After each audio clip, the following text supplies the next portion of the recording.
di antara yang dimuliakan oleh Allah, dan ini yang paling mulia, yaitu Nabi kita Sayyiduna Muhammad sallallahu alaihi wasallam. Nah, karena itu mengagungkan Nabi, memuliakan Nabi, mensucikan Nabi, mengistimewakan Nabi, mencintai Nabi, itu merupakan bagian daripada ta'zim sa'airillah, merupakan bagian daripada mengagungkan syiar Allah. Nah, sekarang secara khusus kita bicara tentang ta'zimu Rasulillah, mengagungkan Rasulullah. Ini sengaja harus saya tekankan lagi, Ibu, karena ada seorang perempuan politisi Indonesia yang sering tampil di medsos seenaknya mengatakan bahwa Nabi kita itu, saudara, walaupun merupakan pilihan Allah, tetap saja tidak sempurna. Jadi dia katakan, saudara, Soekarno tidak sempurna, Soeharto tidak sempurna, semua presiden tidak sempurna,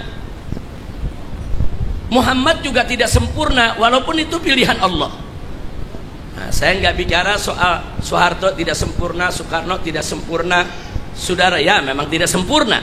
Tapi begitu dia katakan Rasulullah tidak sempurna, padahal Rasulullah itu pilihan Allah, saudara, ini sudah menghina Nabi.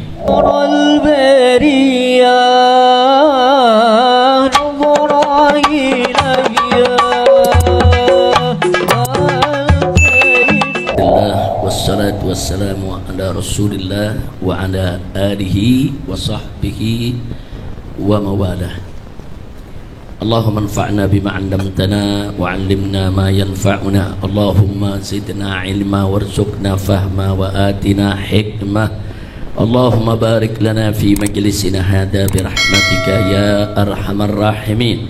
Walhamdulillahi rabbil alamin. Taqabbalallahu minna wa minkum fataqabbal ya karim. Baik, kepada semua ibu-ibu, sambil kita nunggu bisa tampil di layar, kita lanjutkan pelajaran kita pada pengajian yang lalu.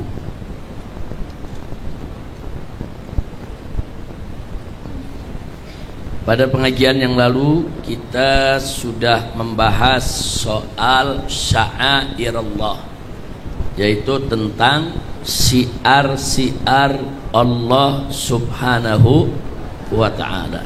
Jadi tema pelajaran kita pada pengajian yang lalu adalah ta'zimu sya'airillahi ta'ala, yang artinya mengagungkan syiar-syiar Allah subhanahu wa ta'ala.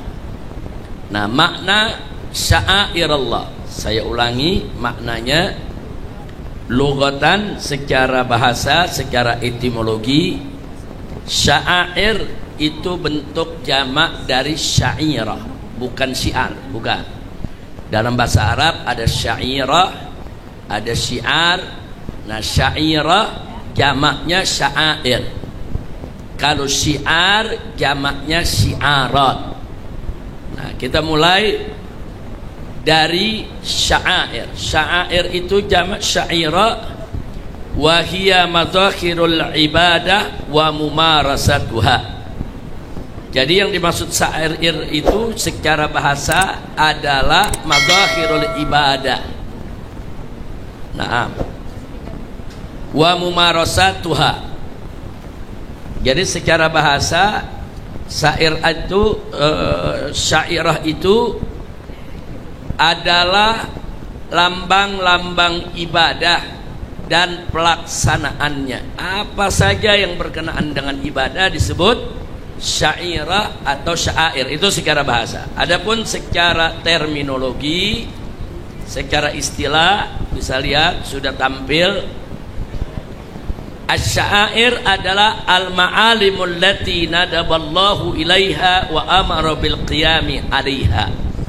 Jadi syair itu adalah al-ma'alim allati nadaballahu ilaiha. Jadi semua ajaran agama yang memang dianjurkan oleh Allah Subhanahu Subhanahu wa ta'ala dan kita diperintahkan untuk melaksanakannya. Jadi segala hukum Allah, dari yang halal, yang haram, apa saja yang harus kita laksanakan, apa saja yang harus kita jauhkan. Nah, segala ketentuan-ketentuan yang diperintahkan oleh Allah Subhanahu wa ta'ala tersebut disebut sya'air. Nah, kemudian di dalam surat Al-Baqarah ayat 158 Allah menyatakan innas safa wal marwata min sya'airillah. Jadi sesungguhnya Safa dan Marwah itu termasuk bagian daripada sya'airallah. Saudara, kenapa? Karena memang ada pelaksanaan ibadah yang kita lakukan saat umroh ataupun saat haji, melakukan sa'i antara Safa dan Marwah. Nah, karena Safa dan Marwah bagian daripada manasik aturan Allah Subhanahu wa ta'ala, maka juga disebut bagian dari sya'airallah.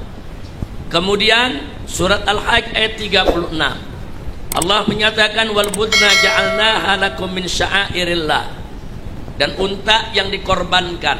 Jadi kalau saat hari raya kurban, kita itu diminta oleh Allah mengorbankan hewan-hewan kurban. Apakah itu unta, sapi, kambing, domba, dan lain sebagainya. Nah, amaliyah ibadah mengorbankan hewan-hewan tadi untuk Allah Subhanahu wa ta'ala itu termasuk sya'airallah. Nah, jadi sya'airallah itu tasmal kulla syai'in amarallahu bita'zimihi wa takrimi. Jadi apa saja yang Allah perintahkan kita untuk mengagungkannya atau memuliakannya, baik itu berkaitan dengan perbuatan atau berkenaan dengan hari waktu atau berkenaan dengan makhluk Allah yang lainnya yang dimuliakan oleh Allah, semua itu termasuk sya'airallah. Sehingga saudara, seluruh apa saja yang dimuliakan oleh Allah itu termasuk sya'airallah, seperti al-malaikah, seperti malaikat, kitab-kitab suci yang diturunkan Allah, para rasul, para nabi, para aulia, saudara, itu semua dimuliakan Allah. Begitu juga Ka'bah, Al-Masjidil Haram, Al-Masjidil Aqsa, semua dimuliakan oleh Allah. Nah, kalau semua dimuliakan oleh Allah, berarti semua termasuk sya'airallah. Nah, terus apa beda sya'air dengan syiar? Nah, perhatikan di depan. Beda al-farqu baina sya'air wasyiar. Kalau dalam bahasa Indonesia sama. Kalau dalam bahasa Indonesia disebut syiar, selesai. Mau syair, mau syiar, sama. Tapi kalau dalam bahasa Arab ada beda antara sya'air dan syiar. Bedanya apa, saudara? Sya'air itu a'lamuddin adz-dzahira, simbol-simbol agama, tanda-tanda agama yang berkaitan dengan urusan agama, itu sya'air. Sedangkan kalau syiar itu maknanya lebih luas, bukan hanya simbol agama. Nah, kadang-kadang digunakan juga ibaratun tusta'mal adatan li'aqradin diniyah aw iktisadiyah aw siyasiyah. Jadi kalau dalam bahasa Indonesianya syiar itu sebetulnya lebih condong kepada semboyan atau slogan. Nah, semboyan, slogan, simbol, nah itu disebut syiar. Nah, syiar ini bukan agama aja, saudara. Ada syiar sia-sia, seperti simbol-simbol politik. Nah, di Indonesia ada kalimat Bhinneka Tunggal Ika, itu syiar. Nah, itu namanya syiar politik, saudara. Ada syiar dalam urusan agama, ada syiar dalam urusan ekonomi, saudara, ada syiar dalam urusan politik. Nah, jadi syiar itu dalam bahasa Indonesia semboyan atau slogan. Nah, semboyan, slogan, nah itu boleh, saudara, diartikan begitu. Nah, lalu jadi dengan demikian apa bedanya syiar dengan sya'air? Syiar bisa dalam bidang agama, bisa dalam bidang lainnya. Tapi kalau sya'air hanya dalam bidang agama saja. Nah, dengan kata lain, setiap sya'air pasti syiar, setiap syiar belum tentu sya'air. Kira-kira jelas gak, Bu? Bu, jelas gak Bu? Nah makanya kalau kita bilang sya'airullah mau diartikan syiar Allah boleh saja, karena setiap syair pasti syiar. Nah, kira-kira sampai di sini jelas ya. Itu pelajaran kita yang lalu. Baik, kemarin juga sudah kita bahas apa hukum ta'zim sya'airillah. Mari kita lihat ke layar. Hukmu ta'zimi sya'airillah, hukum mengagungkan syiar-syiar Allah. Dalam surat Al-Maidah ayat 2 Allah menyatakan, qala ta'ala ya ayyuhalladzina amanu la tuhillu sya'airallah. Jadi Allah serukan, orang-orang yang beriman, jangan sekali-kali kamu meremehkan, merendahkan daripada syiar-syiar Allah. Artinya jelas sekali Allah melarang siapapun yang melanggar syiar Allah. Jadi syiar Allah nggak boleh kita langgar, nggak boleh kita remehkan, nggak boleh kita olok-olok, nggak boleh kita bermain-main dengan syiar Allah. Apa saja syiarnya, apakah itu berkaitan dengan malaikat, jangan main-main menghina malaikat, atau berkenaan dengan Quran, jangan main-main menghina Al-Quran, atau berkenaan dengan para nabi, jangan main-main menghina para nabi, karena itu semua termasuk syiar Allah. Tidak boleh kita langgar, tidak boleh kita hina, tidak boleh kita rendahkan. Nah, maka itu di sini mari kita lihat, saudara. Yang kedua, surat Al-Hajj ayat 30. Allah menyatakan, faqala ta'ala dzalika wa man yu'azzim hurmatillah fahuwa khairul lahu inda rabbih. Jadi demikianlah kata Allah, hukum Allah, wa man yu'azzim, barang siapa yang mengagungkan hurmatillah, kehormatan Allah, maka itu adalah yang terbaik baginya di sisi Allah. Apa yang dimaksud hurmatillah? Mari kita lihat di sini. Qala tabi'i Mujahid, Imam Mujahid seorang tabi'in mengatakan, yang dimaksud hurmatillah adalah Mekah, haji, umroh, dan apa saja Allah punya aturan, apa saja yang Allah perintahkan dan apa saja yang Allah larang. Nah, itu semua harus betul-betul dijaga dan diagungkan. Makanya Ibnu Zaid, yang namanya sering disebut oleh Imam Tabari dalam tafsirnya, mengatakan al-hurumat, yang dimaksud hurmatillah adalah al-masy'arul haram, wal baitul haram, wal masjidul haram, wal baladul haram, haula hurumatun. Nah, jadi hurmatillah itu tidak lain dan tidak bukan adalah sya'air Allah. Jadi apa-apa yang dimuliakan Allah, diistimewakan Allah, disucikan Allah, saudara, apakah itu berupa bulan, ada bulan-bulan tertentu yang diharamkan oleh Allah kita melakukan penumpahan darah seperti 4 bulan haram. Begitu juga dengan tadi yang sudah saya sampaikan, saudara, Al-Quran, malaikat, para nabi, para aulia, para ulama, semua dimuliakan oleh Allah. Jangan sekali-kali kita rendahkan mereka. Terus dalam surat Al-Hajj ayat 32 Allah nyatakan, dzalika wa man yu'azzim sya'airallah fa innaha min taqwal qulub. Surat Al-Hajj ayat 32 Allah menyatakan yang demikian itu, hukum Allah sudah jelaskan. Wa man yu'azzim, barang siapa yang mengagungkan sya'airallah, syiar-syiar Allah, maka sesungguhnya yang demikian itu min taqwal qulub, dari ketakwaan hati. Alhamdulillah. Kira-kira sampai sini jelas tidak? Jadi itu kemarin sudah kita bahas dengan panjang lebar.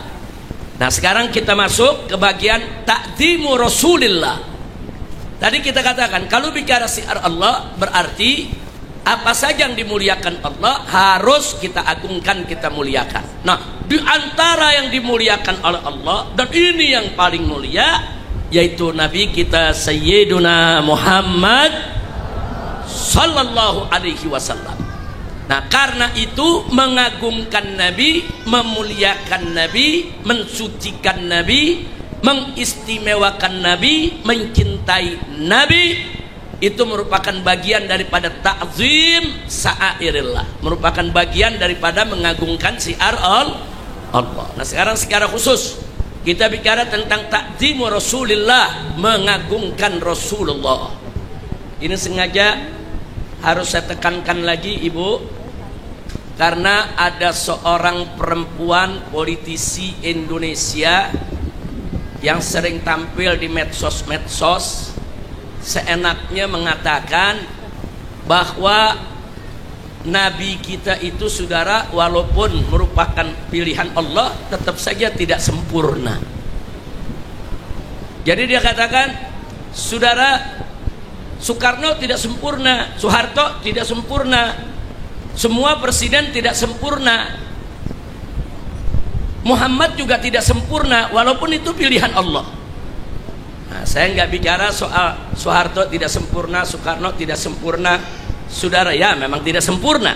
Tapi begitu dia katakan Rasulullah tidak sempurna padahal Rasulullah itu pilihan Allah, saudara, ini sudah menghina Nabi. Ini sudah merendahkan Nabi. Nah, makanya kita ingatkan kepada para pejabat kita, anggota dewan kita, kalau nggak ngerti agama jangan ngomong agama. Kalau mau bicara politik, bicara politik, saudara. Nah, jangan nggak ngerti agama, sok tahu soal agama, saudara. Ya, jadi kita punya negeri ini luar biasa. Dulu ada pimpinan partai politik besar di Indonesia, perempuan juga Bu, seenaknya meremehkan pengajian-pengajian tuh nggak perlu, nggak penting. Ya emang dia nggak pernah ngaji, jadi dianggap pengajian tidak penting, saudara. Kemudian ada lagi jenderal yang mengatakan Tuhan itu bukan orang Arab. Dia pikir Tuhan itu orang, saudara. Mengorangkan Tuhan haram. Itu bisa membatalkan akidah kita. Nah sekarang muncul lagi ada dai, saudara, dulu di mimbar-mimbar bicara seenaknya. Apa dia katakan, saudara? Di mimbar-mimbar dia katakan bahwa Nabi itu rembes. Rembes itu ingusan. Anak kecil kalau ingusan pada kering tuh ingus kemari. Atau orang di Jawa bilang apa? Rembes atau rembes itu ya, kawan. Itu bahasa Jawa, saudara. Jadi Nabi dibilang anak kecil yang ingusan, saudara. Jadi dianggap Nabi itu kotor, jorok dari kecil. Ngomong seenak-enaknya, saudara. Udah gitu diceritakan Nabi masih kecilnya kayak anak-anak lain, nyolong buah juga di rumah tetangga. Astagfirullahaladzim. Udah gitu yang dengar ceramah pada tertawa. Hati-hati, saudara. Kita dengar ceramah Nabi dihina, kita tertawa, berarti kita ikut mentertawakan Nabi. Hati-hati, hati-hati. Makanya kalau ada yang ceramah-ceramah begitu Bu ya, menghina Nabi, berdiri langsung pulang. Jalan, tinggalin itu tempat. Saudara, siapapun jangan coba-coba hina Nabi, hina sahabat Nabi, hina para keluarga Nabi, hina para ulama, hina Al-Quran, hina malaikat. Saudara, ini bukan buat candaan, bukan. Nah, mereka bilang ini kan cuma bercanda aja, enggak. Bukan tempatnya bercanda, mengolok-olok Nabi, para sahabat dan orang-orang mulia. Haram, Bu. Jelas Bu ya. Nah, jadi jangan sembarangan. Mari kita lihat apa yang pernah dikatakan oleh Al-Imam Asy-Syafi'i radhiyallahu taala anhu. Kita lihat di sini pertama firman Allah dalam surat At-Taubah ayat 65-66. Nah, perhatikan surat At-Taubah ayat 65 dan ayat 66. Setelah itu nanti kita lihat apa yang dikatakan oleh Imam Asy-Syafi'i radhiyallahu taala anhu. Dalam surat At-Taubah Allah menyatakan faqala ta'ala wala in sa'altahum la yaqulunna innama kunna nahudu wa nal'ab qul abillahi wa ayatihi wa rasulihi kuntum tastahzi'un la ta'tadiru qad kafartum ba'da imanikum. Jadi di sini Allah menyatakan dalam Al-Qur'anul Karim wala in sa'altahum, kalau kau tanya kepada mereka yang suka ngolok-ngolok Nabi, ngolok-ngolok Allah, ngolok-ngolok agama, apa kata Allah? Kalau kalian bertanya kepada mereka yang suka mengolok-olok agama itu, tentu mereka akan menjawab sesungguhnya kami hanyalah bersenda gurau. Nah, jadi mereka jawab apa?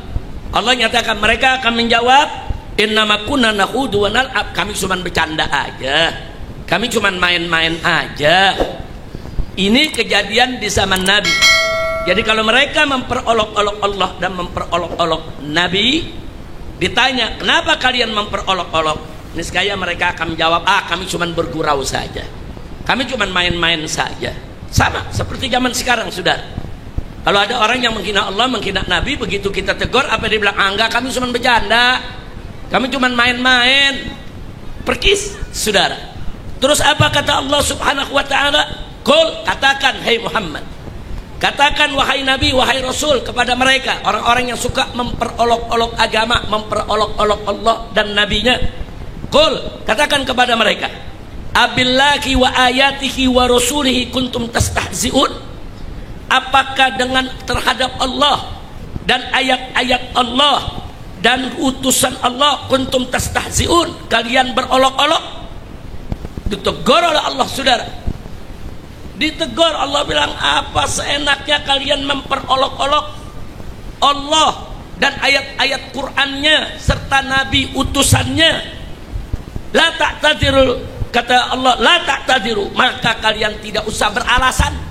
Maka alasan bercanda lah, bergurau lah. Allah yang katakan la ta'tadiru, kalian gak usah beralasan, jangan banyak alasan. Apa kata Allah selanjutnya? Qad kafartum ba'da imanikum. Jadi kalau kalian coba-coba memperolok-olok Nabi, siapapun, saudara, termasuk orang yang beriman. Orang beriman, saudara, ngaku muslim, ngaku beriman, memperolok-olok Allah, Al-Quran atau Nabi, maka Allah nyatakan qad kafartum, sesungguhnya kamu sudah kafir ba'da imanikum, setelah iman kamu. Makanya ulama sepakat, barang siapa yang dengan sengaja menghina Allah, kafir. Barang siapa yang dengan sengaja menghina Nabi, kafir. Barang siapa yang dengan sengaja menghina Al-Quran, kafir. Gak boleh kita remehkan. Makanya kenapa kita nggak boleh nginjek-nginjek Quran? Ada yang nanya, mana sih dalilnya? Nggak boleh tuh nginjek-nginjek mushaf Quran. Saya mau tanya sekarang, nginjek-nginjek Quran itu menghormati Quran atau menghina? Itu menghormati Al-Quran atau mengolok-olok Al-Quran? Olok-olok, saudara. Ayatnya jelas, buka surat At-Taubah ayat 65 dan ayat 66. Allah yang menyatakan, jangan banyak alasan bagi mereka-mereka yang memperolok-olok Allah dan ayat Al-Quran serta memperolok-olok Nabi. La ta'tadiru, jangan banyak alasan, kata Allah. Qad kafartum, kalian sudah kafir. Nah, jadi yang menyatakan kafir siapa, Bu? Allah, bukan Habib yang mengkafirkan, bukan kiai yang mengkafirkan.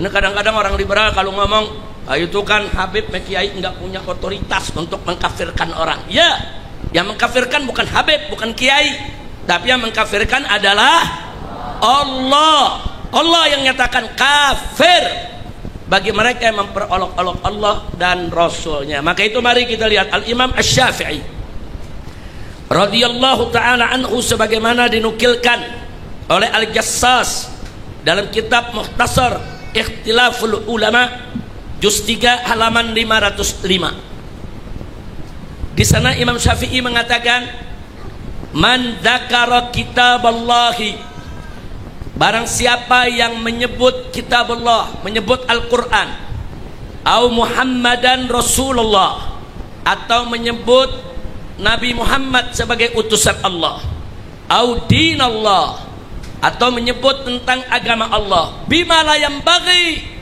dengan sesuatu yang tidak layak, tidak pantas. Jadi Imam Syafi'i mengatakan, barang siapa yang menyebut Al-Quran atau Nabi atau agama Allah bima la yambaghi, dengan sesuatu yang tidak pantas, dengan sesuatu yang tidak layak, faqad naqadha ahdah, maka berarti dia sudah batal perjanjiannya dengan Allah. Maksudnya batal perjanjiannya dengan Allah, saudara, dia murtad, keluar dari agama. Kemudian wa ahalla damah, maka darahnya menjadi halal. Wa buri'at min huzimatallah, saudara, dan lepas dari jaminan Allah. Wa zimmata Rasulillah sallallahu alaihi wasallam, dan lepas dari jaminan Rasul sallallahu alaihi wasallam. Kita tahu bahwa setiap orang yang mengucapkan 2 kalimat syahadat maka dia mendapat jaminan Allah dan Rasulnya, bahwa hartanya tidak boleh diganggu, darahnya tidak boleh ditumpahkan, saudara, harus dilindungi, harus dijaga, saudara, itu jaminan dari Allah. Tapi kalau dia sudah membatalkan perjanjiannya dengan Allah dengan menghina Allah, menghina Quran, menghina Nabi, atau menghina apa saja yang dimuliakan oleh Allah, maka saudara, kata Imam Syafi'i, halal darahnya. Maksudnya halal darahnya, dia harus dihukum mati. Jadi kalau pengadilannya pakai pengadilan Islam, Bu, pakai pengadilan syariat, orang yang menghina Allah, menghina Nabi, menghina Rasul, menghina Quran harus dihukum mati. Jadi diseret dia ke pengadilan, diminta untuk bertaubat. Kalau dia mengakui kesalahan, dia bertaubat, maka dia dilepas, saudara. Tapi dia tetap mesti ditakzir, dihukum dulu agar dia kapok, jangan dia ulangi. Tapi kalau dia, saudara, mengulangi atau dia sudah menghina Allah atau menghina agama, dia nggak mau sadar, ngotot, saudara, maka hakim memutuskan untuk hukum mati. Kira-kira jelas gak, Bu? Jelas semua. Nah, jadi hati-hati, syiar-syiar Allah nggak boleh kita hinakan. Muliakan Nabi dan muliakan, yaitu semua yang dimuliakan oleh Allah Subhanahu wa taala, insya Allah. Maka itu kemarin sudah kita bahas surat Al-A'raf 157, di mana Allah menyatakan, saudara, falladzina amanu bihi wa azzaruhu wa nasaruhu wattaba'un nural ladzi unzila ma'ah ulaika humul muflihun. Jadi Allah nyatakan di sini bahwa orang-orang yang beriman kepada Nabi alaihi salatu wassalam, wa azzaruhu wa nasaruhu, dan menjaga Nabi, membela Nabi, membesarkan Nabi, memuliakan Nabi serta menolongnya, memenangkannya, wattaba'un nural ladzi unzila ma'ah, dan mengikuti petunjuk cahaya yang diturunkan oleh Allah kepadanya, itu mengikuti Al-Quran, ulaika humul muflihun, maka mereka adalah orang-orang yang berbahagia dan beruntung. Mudah-mudahan kita masuk golongan ini. Terus di surat Al-Fatah ayat 8 sampai 9 Allah menyatakan, faqala ta'ala, inna arsalnaka syahidan wa mubasyiran wa nadhira, sesungguhnya kami mengutus engkau ya Muhammad sebagai saksi, wa mubasyiran, dan sebagai pembawa kabar gembira, wa nadhiran, dan sebagai pemberi ancaman. Untuk apa itu semua? Litu'minu billahi wa rasuli, agar kamu sekalian, hai orang-orang Islam, tu'minu billahi wa rasuli, beriman kepada Allah dan Rasulnya. Gak sampai di situ, wa tu'azziruhu wa tuwaqqiruh, dan kalian wajib untuk memuliakan, mengagungkan, membesarkan Rasulullah sallallahu alaihi wasallam. Setelah itu, wa tusabbihuhu bukratan wa asila, dan kau juga wajib untuk selalu bertasbih mensucikan Allah pagi maupun petang. Jadi, saudara, ayat ini, saudara, sepakat ulama bahwa domir ha, saudara, di bagian akhir wa tusabbihuhu itu untuk Allah. Tapi domir ha, saudara, sebelumnya wa tu'azziruhu wa tuwaqqiru, ada ulama yang mengatakan itu juga untuk Allah. Tapi kebanyakan ulama mengatakan itu untuk Rasulullah sallallahu alaihi wasallam. Nah, jadi di situ ada wakaf. Nah, bacanya litu'minu billahi wa rasulihi wa tu'azziruhu wa tuwaqqiru, wakaf. Nah, kalau dalam Al-Quran ada tanda huruf jim. Nah, berarti kita boleh berhenti, boleh lanjut, saudara. Tapi dalam pengertian di sini berhenti. Kenapa berhenti? Karena domir hak di sini untuk Nabi. Nah, selanjutnya kalimat baru, wa tusabbihuhu bukratan wa asila. Nah, inilah dua ayat dalil bahwa kita wajib memuliakan, mengagungkan Nabi kita Muhammad sallallahu alaihi wasallam. Baik, ini berikutnya, perhatikan di layar. Singkat saja saya sampaikan ayat-ayat tentang apa? Sana'ullahi ta'ala ala Rasulillah sallallahu alaihi wasallam, yaitu tentang pujian Allah buat Nabi. bagaimana Allah yang maha mulia memuji Nabi. Nah, makanya kalau ada yang bilang nggak boleh kita muji Nabi, itu namanya mengkultuskan, itu bid'ah, musyrik. Saudara, ini ngawur ini yang bicara seperti ini, saudara. Justru Allah memuji Nabi. Nah, mari kita lihat bagaimana Allah memuji Nabi, dan Allah tunjukkan wa idharuhu azima qadrihi ladai. Dan Allah tunjukkan kepada kita buat apa agungnya kedudukan Nabi di sisi Allah Subhanahu wa taala. Nah, ini sekaligus juga sebagai jawaban bagi yang mengatakan Nabi enggak sempurna. Sekarang kita lihat kesempurnaan Nabi melalui ayat-ayat Al-Qur'anul Karim. Yang pertama, dalam surat Al-Anbiya ayat 107 Allah menyatakan, "Wa ma arsalnaka illa rahmatan lil alamin." Tidaklah kami utus engkau wahai Nabi kecuali sebagai rahmat untuk semesta alam. Bu, kalau Nabi nggak sempurna, Nabi nggak bakal bisa jadi rahmat untuk semesta alam. Rahmat semesta alam artinya apa? Rahmat untuk manusia, rahmat untuk jin, rahmat untuk hewan, rahmat untuk tumbuhan, saudara. Bahkan saudara, rahmat saudara untuk seluruh apa yang ada di alam semesta ini. Kalau Nabi tidak sempurna, mana mungkin Nabi menjadi rahmat untuk semesta.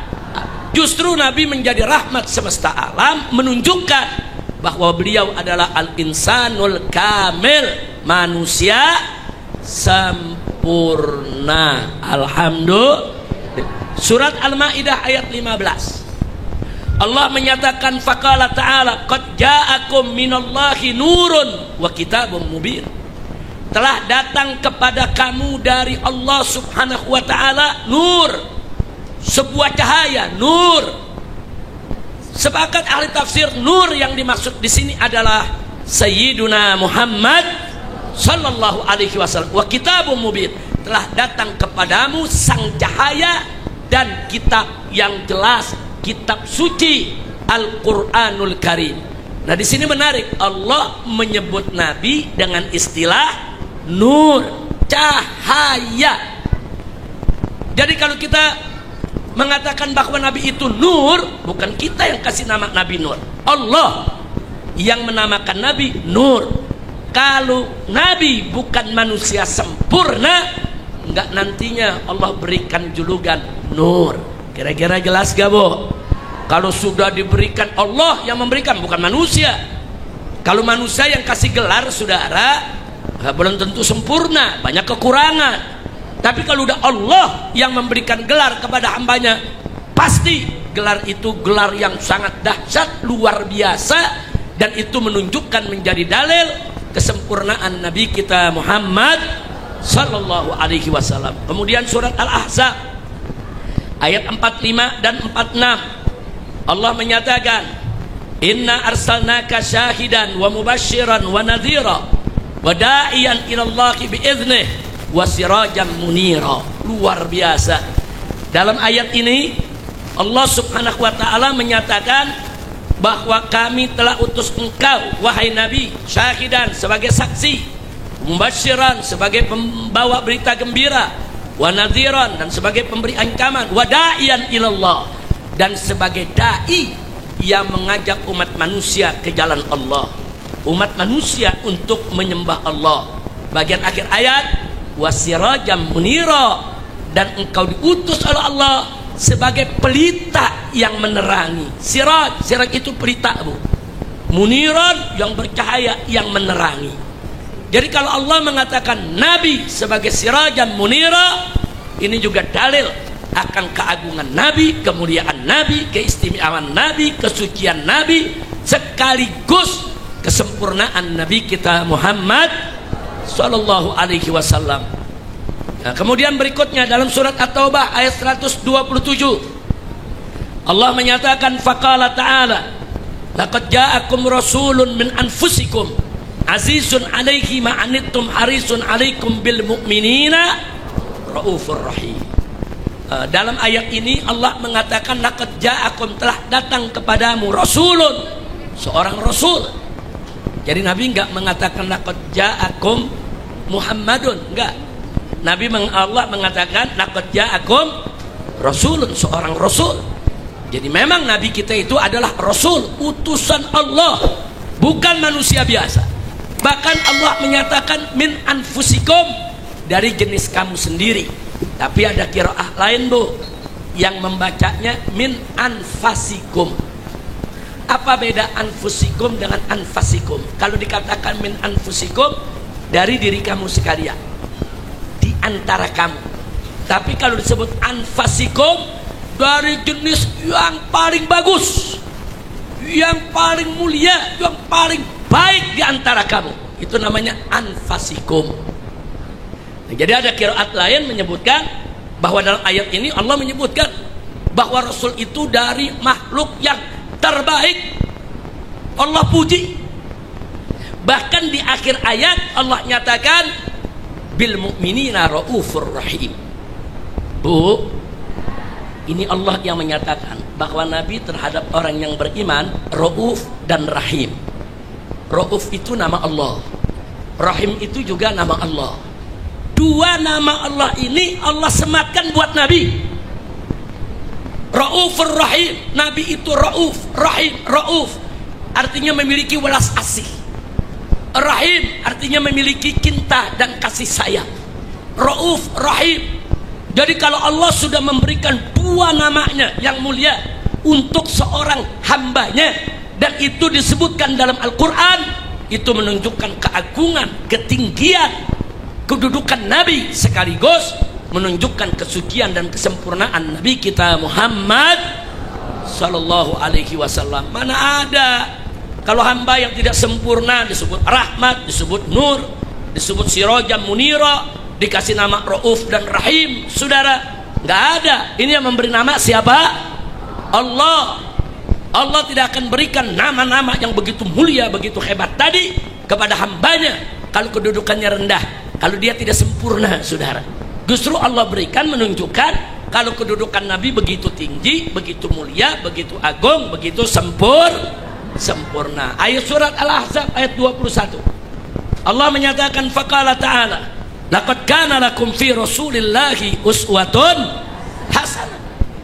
Allah angkat Nabi menjadi suri tauladan untuk seluruh umat manusia. Enggak main-main, saudara. Orang diangkat jadi suri tauladan untuk semua orang. Itu menunjukkan kalau dia yang terbaik, kalau dia yang paling istimewa, kalau dia yang paling mulia, kalau dia adalah yang sempurna. Alhamdulillah. Surat Al-Ahzab ayat 21. Kenapa Nabi begitu mulia? Kenapa Nabi begitu luar biasa? Bahkan menjadi suri tauladan untuk umatnya. Allah nyatakan dalam surat Al-Ahzab, bukan Ahzab ini saudara, ini surat Al-Qalam. Nah, kita perbaiki. Di mana Allah menyatakan wa innaka la'ala khuluqin azim. Sesungguhnya engkau ya Muhammad betul-betul memiliki akhlak yang azim. Apa arti azim, Bu? Agung, sangat mulia. Jadi kalau Allah sudah sebut akhlak Nabi azim, itu berarti sangat mulia, sangat luar biasa, sangat hebat, sangat sempurna. Nah, ini surat Al-Qalam, bukan surat Al-Ahzab. Diperbaiki nanti, saudara.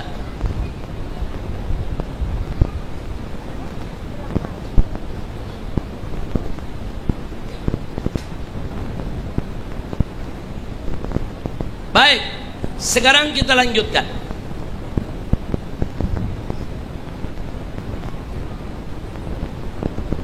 Kita lanjutkan sekarang surat Al-Isra ayat 79.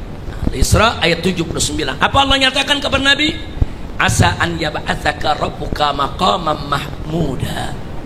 Bahwa Allah akan membangkitkan Nabi nanti dengan kedudukan maqaman mahmuda, makam yang terpuji. Ini kedudukan maqaman mahmuda, saudara. Nabi bukan hanya paling mulia di antara umat manusia, bukan hanya paling mulia yaitu di antara para nabi dan rasul, bahkan beliau afdalul khalqi, paling mulia di seluruh makhluk termasuk para malaikat sekalipun, saudara. Jadi saya mau tanya, kalau gitu kedudukan Nabi tinggi tidak? Sempurna tidak? Sempurna, enak betul. Ada politisi saudara seenaknya ngomong Nabi nggak sempurna. Ngaji dulu. Nah, makanya rajin ngaji. Kayak ibu-ibu di sini semua rajin ngaji. Kalau rajin ngaji, tahu siapa Nabi, betul? Tahu sempurnanya Nabi, betul? Iya saudara, ini ngaji enggak saudara, bicaranya politik melulu, berdebat melulu soal politik. Saudara, udah gitu enak-enakan mau bicara agama. Hati-hati, yang gak ngerti agama jangan sembarangan bicara agama. Baik, berikutnya surat An-Najm ayat 3-4. Allah jamin dalam Al-Quran, siapa kita punya Nabi, Allah katakan, wa ma yantiqu anil hawa in huwa illa wahyu yuha. Tidaklah Nabi mengucapkan suatu ucapan kecuali semua ucapan Nabi, semua perilaku Nabi, semua perbuatan Nabi, saudara, wahyu yuha, wahyu yang diwahyukan oleh Allah kepadanya. Artinya Nabi itu maksum, Nabi itu dijaga oleh Allah, perbuatannya, perilakunya, kata-katanya, sikapnya, keputusannya nggak pernah salah, semua dijaga oleh Nabi, maksum. Nah, saudara, makanya kenapa Nabi bisa sempurna? Ya karena dijaga Allah, saudara. Kenapa Nabi bisa sempurna? Karena disempurnakan oleh Allah. Kenapa Nabi sempurna? Karena Nabi dipelihara oleh Allah, saudara. Jadi jangan bingung dengan kesempurnaan Nabi. Kesempurnaan Nabi didapat dari yang maha sempurna. Siapa yang maha sempurna? Siapa yang maha sempurna? Siapa yang maha agung? Siapa yang maha suci? Allah. Nah baik, sekarang berikutnya surat Al-Fatah ayat 1 dan 2. Saudara, juga bukti kesempurnaan Nabi. Allah mengatakan apa? Faqala ta'ala, inna fatahna laka fatham mubina liyaghfirakallahu ma taqaddama min dzambika wa ma ta'akhkhar. Allah menyatakan, inna fatahna laka fatham mubina, sesungguhnya kami telah berikan, bukakan kepada engkau wahai Rasul kemenangan yang nyata. Fatham mubina, Allah kasih Nabi kemenangan, saudara. Nah, semua itu untuk apa? Liyaghfirakallahu ma taqaddama min dzambika wa ma ta'akhkhar. Juga Allah menjamin bahwa Allah akan mengampuni segala, saudara, apa yang diperbuat oleh Nabi. Andai kata Nabi punya salah, baik masa lalu maupun masa yang akan datang, Allah udah jamin pasti diampuni. Bu, kalau punya salah udah pasti diampuni, apalagi nggak punya salah, saudara. Allah jamin. Dan Nabi kita luar biasa, makin dijamin oleh Allah makin takut kepada Allah, makin dijamin oleh Allah makin getol ibadahnya kepada Allah, makin dijamin oleh Allah makin gak berani untuk melakukan maksiat, makin dijamin oleh Allah, saudara, makin sigap melaksanakan segala ibadah dari yang wajib sampai yang sunnah. Itulah Nabi kita Sayyiduna Muhammad sallallahu alaihi wasallam. Kemudian surat As-Sarah yang sering kita baca, Alam Nasrah, saudara. Lihat bagaimana Allah memuji kita punya Nabi. Kata Allah, Alam Nasrah laka sadrak. Nah, bukankah aku telah lapangkan dadamu wahai Rasul, wahai Nabi? Allah lapangkan, artinya Allah lapangkan dada Nabi, saudara, bahwa Nabi akan selalu tenang jiwanya, tenang pikirannya, aman, nyaman, tidak akan pernah gelisah atau ketakutan. Enggak, saudara, Allah yang jamin. Enggak sampai di situ, wa wada'na anka wizrak, dan kami tanggalkan darimu, kami hilangkan segala bebanmu, alladzi anqadha dhahrak, yang telah menjadi beban di punggungmu. Segala beban, seberat apapun, Allah jadikan beban itu menjadi ringan untuk Nabi. Dan yang tidak kalah menarik akhirnya, saudara, Allah menyatakan, wa rafa'na laka dzikrak, maka kami tinggikan, saudara, bagimu dzikrak, penyebutanmu. Maksudnya Allah akan tinggikan nama Nabi. Makanya para ulama pada saat menafsirkan ini, wa rafa'na laka dzikrak, apa para ulama sebut? Lihat, dalam dua kalimat syahadat ada nama Allah, ada nama Nabi. Asyhadu an la ilaha illallah wa asyhadu anna Muhammadar Rasulullah, saudara. Kemudian di dalam azan yang dikumandangkan setiap hari ada nama Nabi, saudara. Dalam sholat yang kita laksanakan sehari semalam 5 waktu ada nama ada nama Nabi, saudara. Bahkan nama Muhammad itu adalah nama yang paling banyak disebut oleh umat manusia sepanjang zaman, dari zaman Nabi sampai hari ini, saudara. Enggak berhenti di mana-mana Allah menyebut nama Muhammad, Muhammad, Muhammad. Enggak berhenti, baik menyebut dalam sholat ataupun menyebut dalam pelajaran-pelajaran keagamaan atau dikumandangkan dalam azan, saudara. Jadi kita lihat, inilah ulama mengatakan warfa'na laka dzikrak, namamu ya Muhammad, penyebutanmu akan aku tinggikan, sehingga itu nama Muhammad ada di mana-mana, terdengar tiap hari, disebut oleh umat Islam yang jumlahnya miliaran di seluruh dunia dari dulu sampai saat ini. Alhamdulillah, saudara. Kalau manusia nggak sempurna, mana dapat keistimewaan macam ini? Kalau manusia nggak sempurna, mana ada kedudukannya Allah berikan setinggi ini? Ini dalil kalau Nabi sempurna. Kemudian kita lihat surat Al-Imran, saudara, di 132. Bagaimana Allah menyatakan kepada orang yang beriman, saudara, ati Allah war Rasul, taatilah Allah dan Rasul. Luar biasa, saudara. Nama Nabi digandeng dengan nama Allah, taati Allah dan Rasul, nggak dipisah. Di ayat yang lain, saudara, dalam surat An-Nisa ayat 80, Allah nyatakan mayyuti'ir Rasul faqad ata Allah. Barang siapa yang taat kepada Rasul, berarti dia sudah taat kepada Allah, saudara. Ini jaminan dari Allah. Siapa taat Rasul, berarti taat Allah. Artinya apa?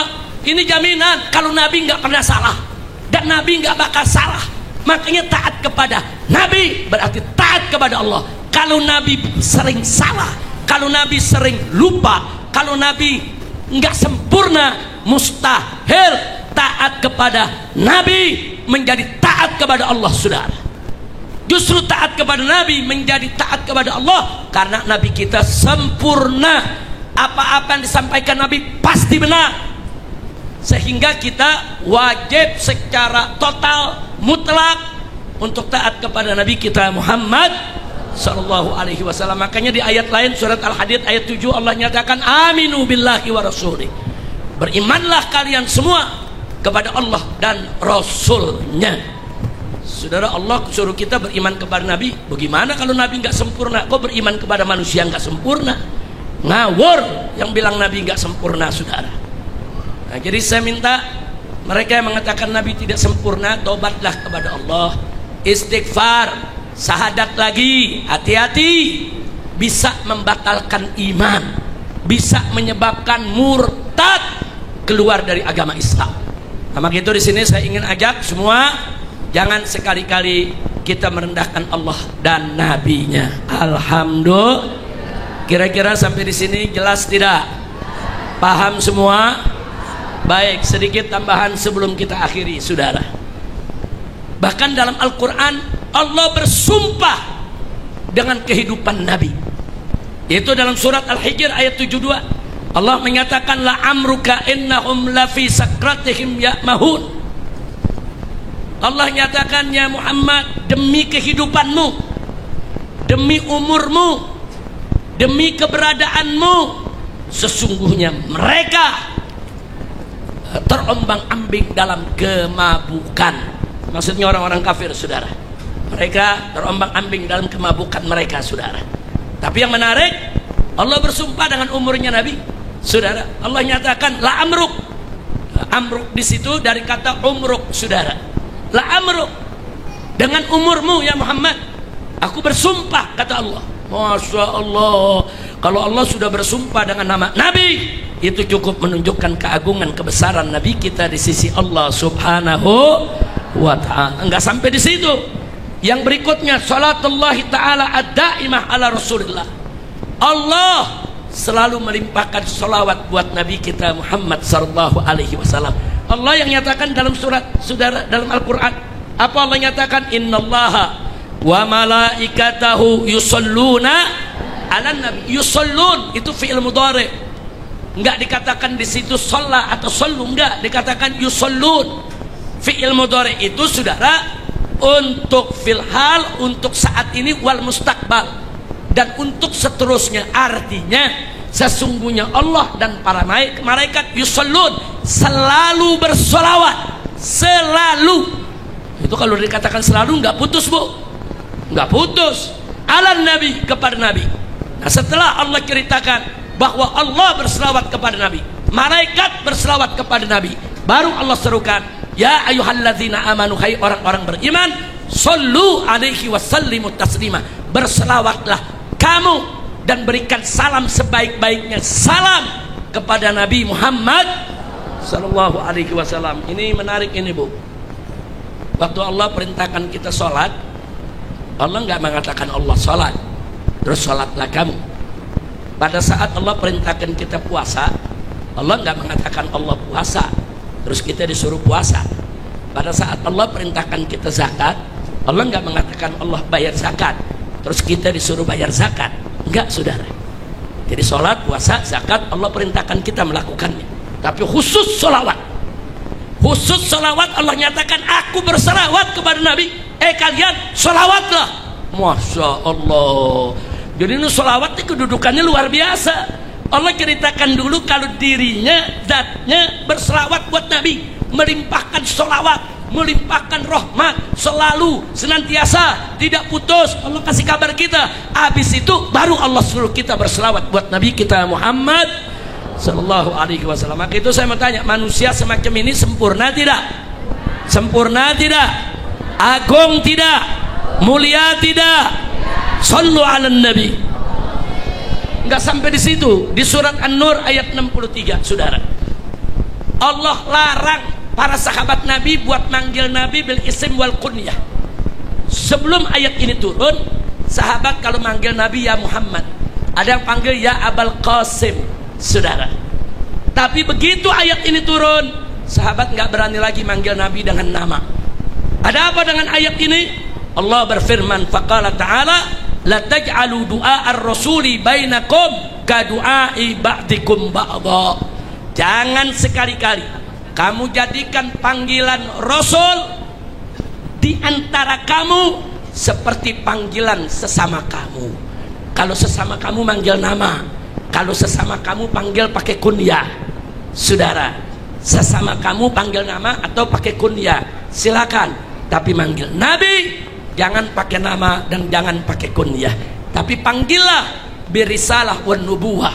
Panggil Rasulullah atau Nabiullah, atau panggil dengan panggilan-panggilan kemuliaan lainnya, saudara. Sayyiduna, Habibuna, Maulana, panggil dengan panggilan yang penuh kemuliaan. Insya Allah. Kira-kira jelas tidak?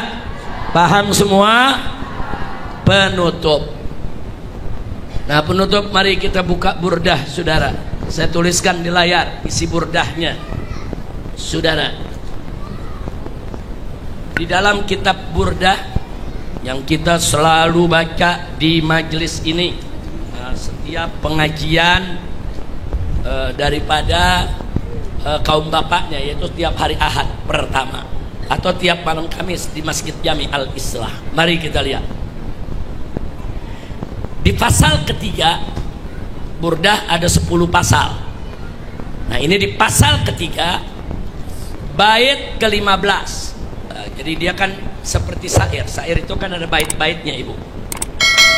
Pasal ketiga bait ke-15, 16 dan 17. Al-Imam Al-Busiri radhiyallahu ta'ala anhu mengatakan, madda'atun nasara fi nabiyyihim. Kata beliau, tinggalkan apa-apa yang dikatakan oleh kaum Nasara, kaum Nasrani tentang Nabi mereka. Maksudnya jangan ikut-ikutan. Orang Nasrani muji nabinya kelebihan sampai dipertuhan.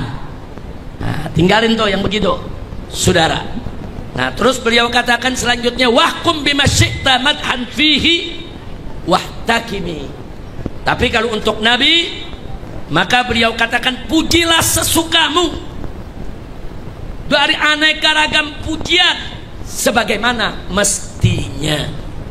Jadi Imam Busiri mengatakan tinggalkan tuh pujian orang Nasrani kepada nabi mereka, jangan ikut-ikutan. Tapi kita silakan puji nabi kita sesuka hati kita, tapi dengan syarat sebagaimana mestinya. Maksudnya sebagaimana mestinya, puji sesuka hati, puji semau hati, tapi jangan sampai mempertuhankan nabi. Nah, kira-kira jelas gak, Bo? Jelas gak? Nabi kita mau bilang Badrun, bulan purnama, silahkan.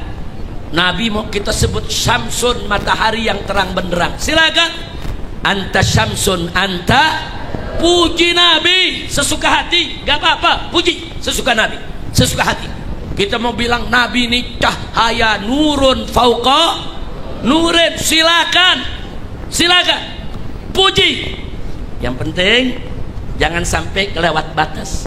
Jangan seperti orang Nasrani yang puji Nabi Isa, saudara, sampai-sampai Nabi Isa dianggap Tuhan. Na'udzubillah min dzalik. Kemudian yang berikutnya, bait 16-nya, beliau katakan wansub ila dzatihi masyi'ta min syarafin.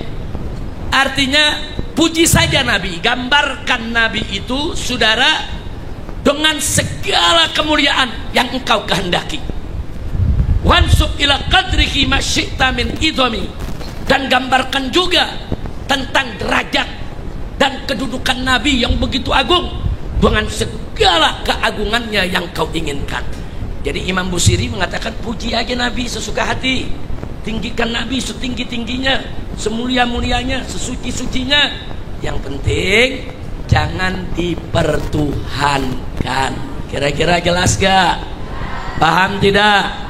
Kemudian beliau mengatakan fa inna fadla Rasulillahi, sesungguhnya kemuliaan Rasulullah sallallahu alaihi wasallam laisa lahu haddun, tidak ada batasnya, sehingga fayu'riba an unatikun bifani, tidak bisa ada batasnya, sehingga nggak bisa orang menggambarkan kemuliaan Nabi dengan kata-katanya, saudara, saking mulianya. Alhamdulillah. Nah, tapi di bait ke-23 kita diingatkan oleh Imam Busiri, famablagul ilmi fihi annahu basyarun. Jadi famablagul ilmi, sepanjang, silakan puji Nabi sesuka hati, semaunya, sepanjang famablagul ilmi, sepanjang pengetahuan fihi, tentang dirinya, annahu basyarun, bahwa Nabi tetap seorang manusia, tapi bukan sembarang manusia. Wa annahu khairu khalqillah, sesungguhnya Nabi itu adalah sebaik-baiknya makhluk Allah, kullihimi, dari semua makhluk yang ada. Alhamdulillah. Boleh gak puji Nabi? Boleh gak puji Nabi? Boleh gak agungkan Nabi? Yakin? Betul? Katanya bid'ah, Bu. Katanya musyrik. Nah, katanya kalau muji Nabi itu mengkultuskan Nabi, nyembah-nyembah Nabi, gitu, Bu. Begitu, Bu. Nah, ini ada orang, dia pakai sebuah hadis, saudara. Nah, ini ada hadis nih. Hadis ini hadis sahih. Hadis apa? Hadis sahih. Ada dalam Sahih Bukhari. Dia pakai dalil ini. Katanya nggak boleh muji Nabi, saudara. Apa dia katakan? Nabi bersabda, la tatruni kama atratin nasara ibna Maryam, fa innama ana abduhu faqulu abdullahi wa rasuluh. Jadi di sini Nabi mengatakan la tatruni, jangan kau puji aku, kama atratin nasara ibna Maryam, sebagaimana orang-orang Nasrani memuji putra Maryam. Maksudnya Nabi Isa, fa innama ana, maka sesungguhnya aku ini abduhu, hanya seorang hambanya. Faqulu, katakan saja, Abdullah wa rasuluh, katakan saja oleh kamu bahwa aku adalah Abdullah, hamba Allah, wa rasuluh, dan utusannya. Jadi di sini, saudara, mereka mengartikan la tatruni, jangan puji aku. Akhirnya mereka bilang nggak boleh puji Nabi, haram, dolal, musyrik, sesat, masuk neraka. Kayak dia yang punya kunci pintu neraka ya. Kita mau dibukain neraka semua media. Na'udzubillah min. Nah sekarang jawabnya apa saudara? Kalau memahami suatu hadis, jangan dangkal. Lihat juga dong dalil-dalil lain. Lihat juga hadis yang lain dan lihat ayat Al-Quran. Di dalam Al-Quran Allah puji Nabi. Tadi kan kita udah baca ayat-ayatnya. Allah puji Nabi. Allah aja yang maha mulia muji Nabi. Itu pelajaran buat kita agar kita memuji kekasihnya, memuji nabinya. Kira-kira jelas tidak? Jelas tidak? Nggak ada dalam Quran Allah larang jangan puji Nabi. Nggak ada ya ikhwan. Yang ada Allah memuji Nabi. Kalau Allah memuji Nabi itu dalil. Berarti kita diajarkan oleh Allah lewat Al-Quran untuk memuji Nabi kita Muhammad Sallallahu Alaihi Wasallam. Kira-kira jelas tidak? Para sahabat puji Nabi. Nabi punya tukang syair namanya Hasan bin Thabit. Tiap hari ngarang syair. Di majelis Nabi dibacain syairnya. Silakan baca syair-syairnya. Dipuji Nabi saudara sebagai pelita hidup, sebagai cahaya kehidupan, sebagai pelipur lara, sebagai obat daripada segala kegalauan. Baca syairnya saudara. Itu pujian buat Nabi. Nabi dipuji oleh sahabat di depan Nabi. Nggak dilarang Nabi saudara. Kira-kira jelas gak? Tahu-tahu ada orang sekarang mau larang kita muji Nabi. Iya. Bu, kacau tidak? Kacau tidak? Nah jadi sekarang pertanyaan, lalu hadis tadi bagaimana Habib? La tatruni artinya jangan kau puji aku berlebihan. Yang nggak boleh bukan mujinya, tapi berlebihannya. Jangan kau puji aku berlebihan. Kama atrotin Nasara ibnu Maryam, sebagaimana orang Nasoro memuji Nabi Isa secara berlebihan. Jadi itu hadis harus diartikan sesuai ayat Al-Quran dan sesuai hadis yang lain. Jangan kaku baca satu hadis terjemah udah bisa jadi mufti mengharamkan pujian terhadap Nabi. Na'udzubillah min dari. Kira-kira jelas tidak? Jadi muji Nabi dilarang tidak? Dilarang tidak? Yang dilarang menyembah Nabi, mempertuhan Nabi, menjadikan Nabi sebagai anak Tuhan. Itu dilarang saudara. Tapi kalau Nabi dipuji dengan pujian-pujian, silakan. Jangankan Nabi saudara, kadang-kadang ibu dipuji sama suaminya, kau pelita hatiku. Ayo ada gak? Kalau lagi ngapa tuh? Lagi ngerayu tuh, kau pelita hatiku, kau jiwaku. Ada gak? Bo, ngaku-ngaku. Ada gak yang dirayu begitu? Ada gak? Apa haram itu? Apa haram? Enggak. Kalau bohong tuh dia bilang kau pelita hayatku, padahal dia bohong. Nah, ini suami mau hibur istrinya, boleh gak? Bohongnya aja boleh, apalagi benar. Muji istri bohong saudara boleh, apalagi muji istri benar. Ibu masak keasinan, nah, suaminya cobain. Nah, begitu cobain asin, ditanya sama ibu, bang asin nggak? Oh enggak, enak. Enak, bohong nggak tuh? Tapi boleh gak? Boleh nyenangin istrinya. Nah, kira-kira jelas gak? Jelas gak? Kita memuji sesama kita, boleh gak? Boleh. Nah, suamiku, kau adalah penolongku, kau adalah pelindungku. Padahal kan pelindung itu mestinya Allah, betul? Betul.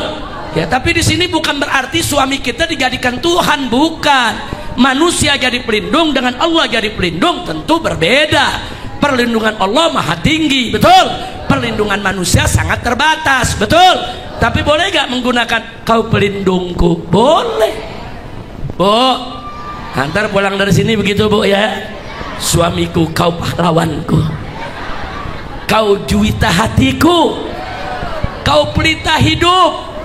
Boleh gak? Alhamdulillah. Tuh yang teriak-teriak, oh tuh gak pernah disayang tuh. Mudah-mudahan suami ibu semua sayang sama ibu, biar rumah tangga ibu harmonis semuanya. Amin ya rabbal alamin. Ibu jaga hak-hak suami, hormati suami, cintai Tapi jangan lupa, saudara, kita cinta suami, taat suami, tapi jangan lupakan kedua orang tua kita. Bu, siapa orang tua ibu? Pertama, orang tua yang melahirkan ibu, ibu bapak. Kedua adalah ayah dan ibu mertua ibu. Jadi jangan ada ibu-ibu yang menguasai suami sampai suami nggak pernah perhatian kepada kedua orang tuanya. Haram, nggak boleh. Kira-kira jelas gak? Jadi istri yang bagus, istri yang setia, dia setia kepada suami, dia senangkan suaminya, ya itu perempuan yang baik. Tapi nggak boleh dia kurang ajar kepada kedua orang tuanya, nggak boleh dia lupakan orang tuanya, nggak boleh dia bantu kedua orang tuanya, khususnya di saat-saat hari tuanya. Bu, sayang suami, cinta orang tua, alhamdulillah. Nah, kalau ibu cinta kepada orang tua ibu, nggak usah khawatir. Besok anak ibu, menantu ibu, semua akan cinta kepada ibu. Allah maha adil, Allah maha adil, saudara. Balasan kebaikan Allah akan berikan juga kebaikan. Itu saja pelajaran kita pada hari ini. Alhamdulillah, kita tutup sampai di sini. Ada pengumuman. Ini hari penutupan sementara pengajian kita karena bulan besok insya Allah sudah masuk bulan Ramadan. Jadi kita sudah masuk bulan Ramadan, jadi kita tutup dulu sementara. Insya Allah nanti kita buka di bulan Syawal atau di awal Dzulqa'dah. Sekalian kita halal halal. Mudah-mudahan semuanya panjang umur. Allahumma barik lana fi Rajab wa Sya'ban wa ballighna Ramadan.